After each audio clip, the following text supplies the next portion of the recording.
Graça e paz, amados. Vamos meditar na palavra de hoje com o tema Deus não pune um inocente. Gênesis, capítulo de número 4. E conheceu Adão a Eva, sua mulher, e ela concebeu, e deu à luz a Caim, e disse: Alcancei do Senhor um homem. E deu à luz mais a seu irmão Abel. E Abel foi pastor de ovelhas, e Caim foi lavrador da terra. E aconteceu ao cabo de dias que Caim trouxe do fruto da terra uma oferta ao Senhor. E Abel também trouxe dos primogênitos das suas ovelhas e da sua gordura. E atentou o Senhor para Abel e para a sua oferta, mas para Caim e para a sua oferta não atentou. E irou-se Caim fortemente e descaiu-lhe o semblante. E o Senhor disse a Caim: Por que te iraste? E por que descaiu o teu semblante? Se bem fizeres, não é certo que serás aceito? E se não fizeres bem, o pecado jaz à porta, e sobre ti será o seu desejo, mas sobre ele deves dominar. E falou Caim com seu irmão Abel. E sucedeu que, estando eles no campo, se levantou Caim contra o seu irmão Abel e o matou. E disse o Senhor a Caim: Onde está Abel, teu irmão? E ele disse: Não sei, sou eu o guardador do meu irmão?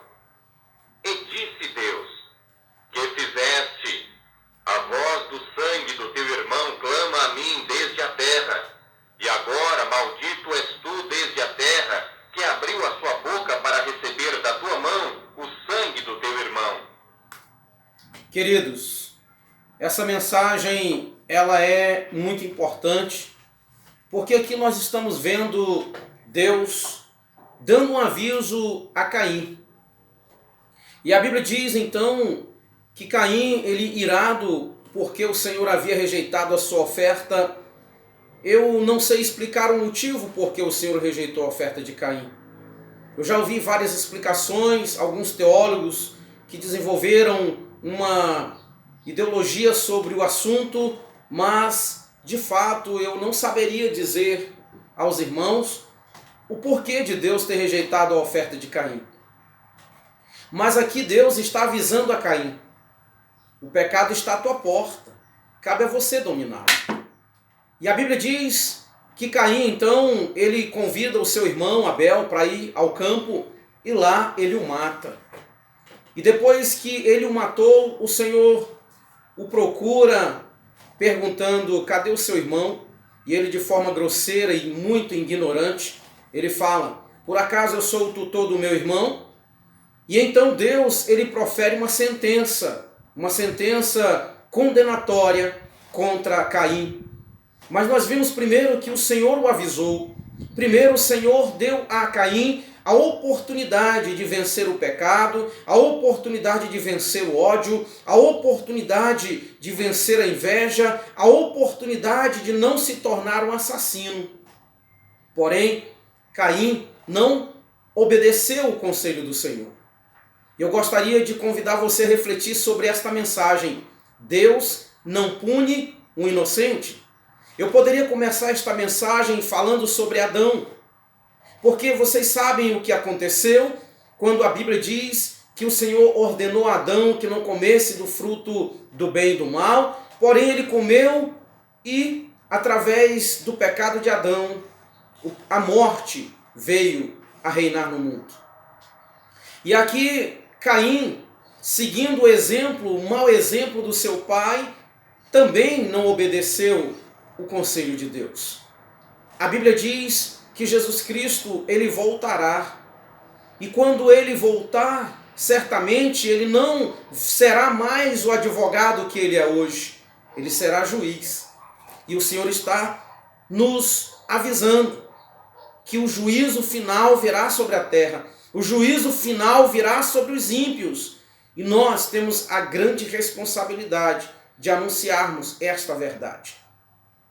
A Bíblia diz no capítulo 6 de Gênesis, quando Deus decidiu destruir a humanidade da época, A Bíblia diz que o Senhor então escolhe um homem inocente, um homem justo, chamado Noé, para que esse homem não fosse destruído junto com os ímpios. Por quê, irmãos? Porque Deus não pune o inocente.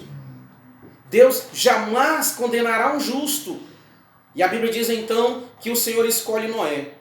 E Noé passa 120 anos pregando para a humanidade da época que viria um dilúvio.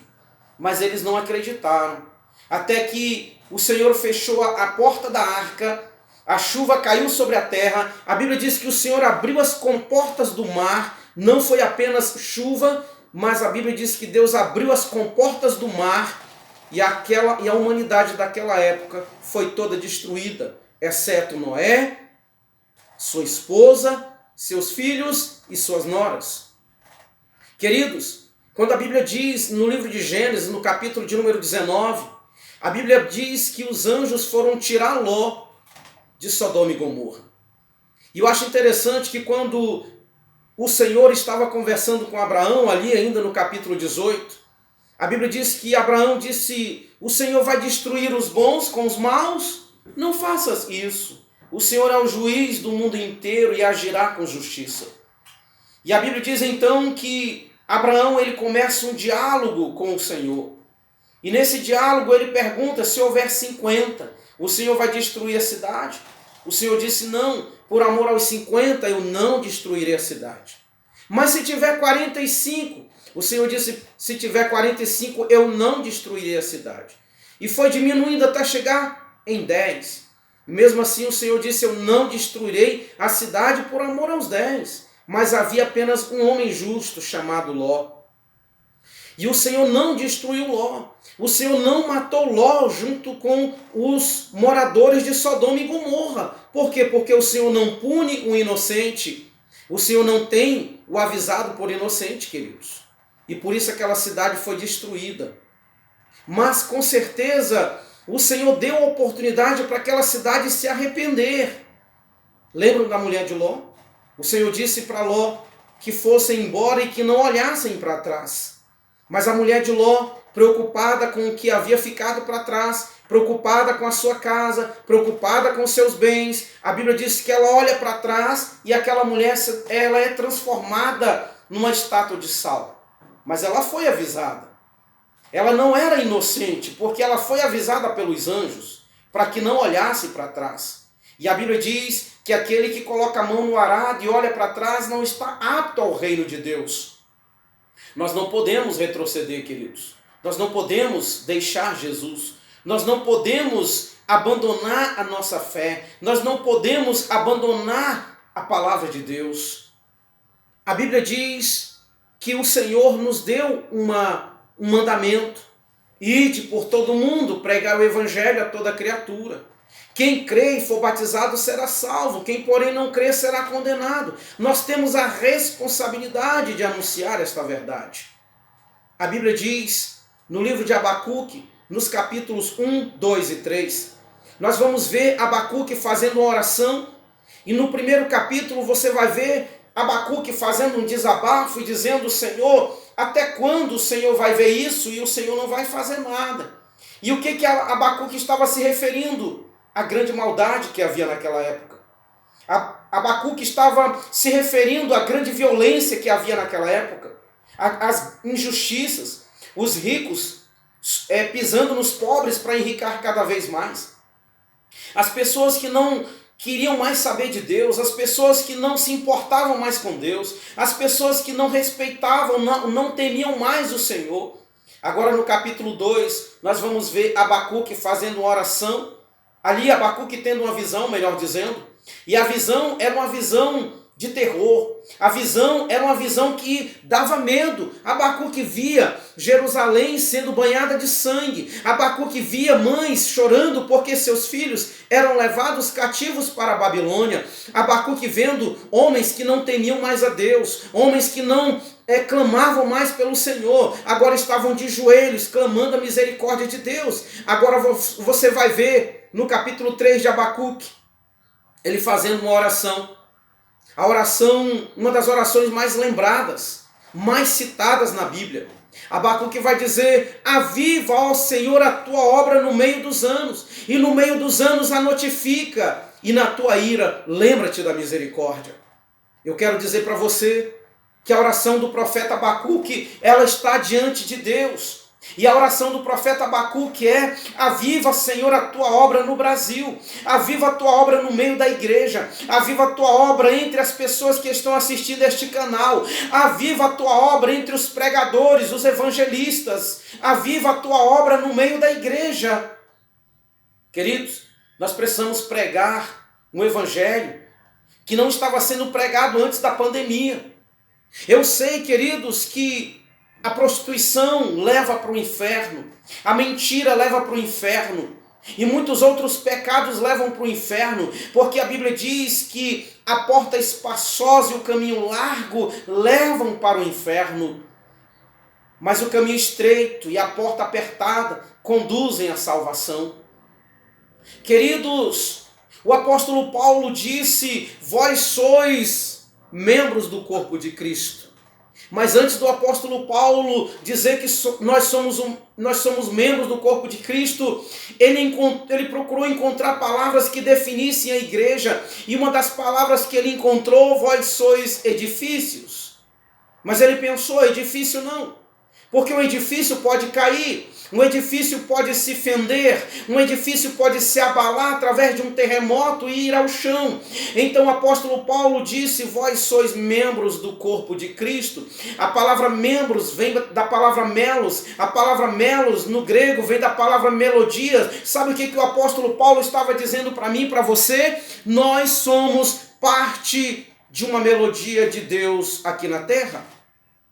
O apóstolo Paulo estava dizendo: vós sois membros do corpo de Cristo, vocês são a melodia de Deus tocando na terra. Ei, queridos, nós precisamos anunciar o evangelho, nós precisamos ser o que Jesus nos disse para sermos. Em Mateus capítulo 13, versículo 14,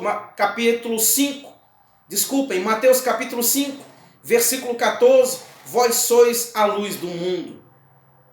No versículo 13 ele disse: vós sois o sal da terra. E nós precisamos ser o que Jesus disse para sermos. O profeta Abacuque, a oração dele está diante do Senhor. E eu quero dizer para você, queridos, que o Senhor conta contigo, o Senhor conta comigo, o Senhor conta conosco para anunciarmos essa verdade. Nós precisamos pregar à humanidade sobre o fim. Nós precisamos pregar à humanidade sobre o que está por vir. E o que está por vir são momentos difíceis, mas nós não precisamos alarmar, nós precisamos pregar, nós precisamos passar a segurança que um cristão deve ter. E que segurança é essa? É que se nós estivermos firmes com Cristo, certamente nós herdaremos a sua maior promessa, que é estar com Ele na eternidade. Queridos, a Bíblia diz no livro de Eclesiastes, no capítulo de número 7, a partir do versículo 1, Salomão vai dizer que o dia da morte é mais importante do que o dia do nascimento. E que é melhor ir numa casa onde há banquete, onde há velório, do que ir numa casa onde há banquete. Porque quando vamos em uma casa onde há velório, nós pensamos que amanhã pode ser a nossa vez. Amanhã poderá ser a nossa morte. E nós precisamos alertar a humanidade de que o homem precisa estar preparado para 2 momentos na vida. Ou ser arrebatado com Cristo, por Cristo, ou passar pela morte. E a morte, ela vem e ela não avisa. E ela vem para a criança, ela vem para o idoso, ela vem para o pobre, para o rico, ela vem para o branco, para o negro, ela vem para a pessoa que é deficiente ou para quem não é deficiente. Ela vem e ela não avisa. Bom seria se ela fizesse isso. Batesse na porta e dissesse: eu sou a morte, amanhã eu volto, eu vim aqui para avisar você para se preparar, porque amanhã eu vou voltar de vez. Seria bom se fosse assim, porque as pessoas iam procurar resolver os problemas, iam procurar resolver as pendências, mas não é assim. A morte vem e ela não avisa, e a qualquer momento nós podemos partir desse mundo. E a grande pergunta é: se eu morrer hoje, se você morrer hoje, para onde vai a sua alma? Para onde vai a sua alma? Preocupe-se com isso. Sabe por quê, queridos, que eu estou pregando sobre isso? Porque o Senhor me disse que a mensagem que deve ser pregada nos últimos dias é essa. Nós precisamos urgentemente alertar a humanidade de que o fim virá. Nós não podemos alarmar. Sabe por quê, queridos? As guerras vão acontecer? Vão. Os terremotos virão? Sim. A Bíblia diz no livro de Lucas, capítulo 21, versículo 25, sobre um evento que vai acontecer, e esse evento está relacionado ao mar. Lucas disse que os homens vão desmaiar. Jesus disse que os homens vão desmaiar de pavor diante do bramido do mar e das ondas. Sabe o que eu compreendo que vai acontecer no mundo? E vai mesmo. Grandes catástrofes envolvendo o mar. Mas nós não podemos, irmãos, viver com medo, alarmado. Se nós temos Jesus na nossa vida, nós não podemos ficar com medo. Porque Jesus disse, aquele que crê em mim, ainda que morra, viverá. Não existe morte para aqueles que creem em Jesus. Mas, queridos, nós precisamos pregar sobre a existência do inferno. Nós precisamos alertar as pessoas de que existe um inferno e que Jesus morreu para nós não irmos para lá. Quando nós olhamos para o livro de Marcos, capítulo de número 9, a partir do versículo 43, quando Jesus disse, se a tua mão te faz pecar, corta, arranca, lança fora de ti. Pois é melhor para ti entrar no céu com uma só mão do que entrar no inferno com as duas, aonde o fogo não se apaga e aonde o verme não morre. Sabe o que Jesus está dizendo? Diga ao ladrão, as pessoas que roubam, que elas convertam suas mãos, que elas se convertam. Queridos, Jesus está dizendo, se o teu olho, se o teu pé te faz pecar, corta-o, lança-o para fora, porque é melhor para ti entrar no céu com um só pé do que ser lançado no inferno com os dois, aonde o fogo não se apaga e aonde o verme não morre. Jesus está dizendo, aonde os seus pés estão te levando? Converte-os. Você precisa converter os seus pés. Você não pode ir aonde Jesus não está. E ele continua dizendo, se o teu olho te faz pecar, corta-o, lança para fora, porque é melhor para ti entrar no céu com um só olho, do que ser lançado no inferno com os dois, aonde o fogo não se apaga e aonde o verme não morre. Jesus está dizendo, cuidado com o que você vê, cuidado com o que você coloca diante dos teus olhos.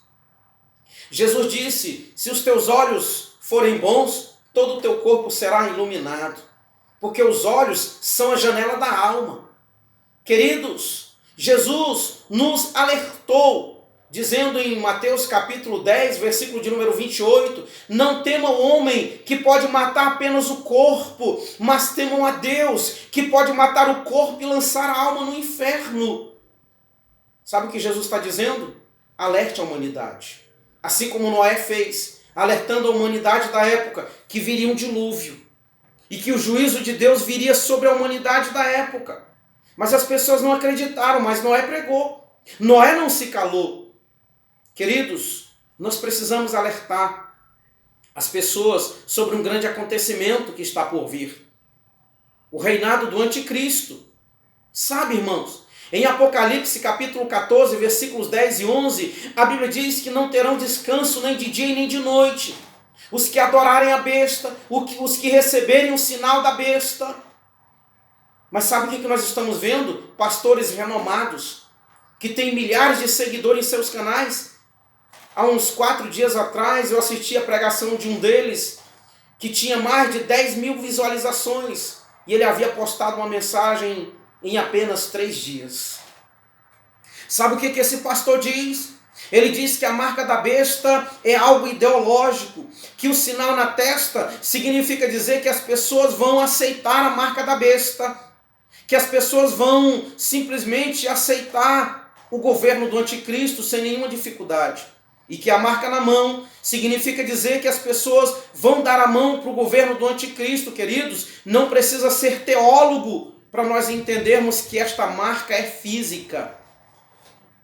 Dois pastores renomados disseram que o chip não tem nada a ver com a marca da besta. E se tiver, irmãos? Esses dois pastores simplesmente vão contribuir para que muitas pessoas se percam, para que muitas pessoas simplesmente caminhem para o inferno. Porque se o anticristo surgir hoje ou amanhã e implantar a marca da besta, e esta marca for através de um chip, as pessoas que seguem esses pastores dirão: o pastor A e o pastor B disseram que não tem nada a ver com a marca da besta, o chip.